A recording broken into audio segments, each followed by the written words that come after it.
Hello everyone, welcome to Kanen Coffee. Here we have an Elektra Espresso machine.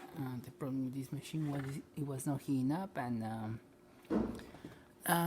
pretty much it was that's the main problem. So we replaced the heating element here, replace the gasket, also give it a tune-up, replacing all the moving parts of the moving gaskets, so pretty much piston and the side glass as well. Replace the side glass and readjust the pressure stance, and the new heating element was making it a little bit overheat, but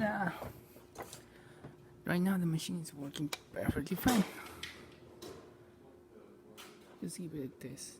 Unfortunately, we don't have the portafilter, so we won't be able to make a shot. We'll still be able to test the machine.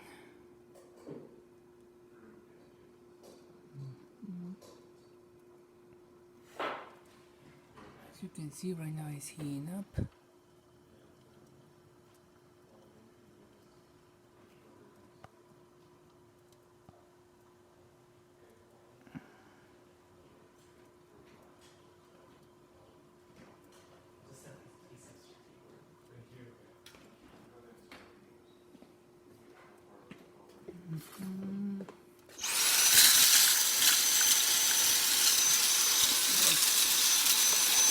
You can see what it's coming out, and steam, machine working beautiful. Okay, so thank you for watching this video. Please subscribe to my channel for more content like this every day.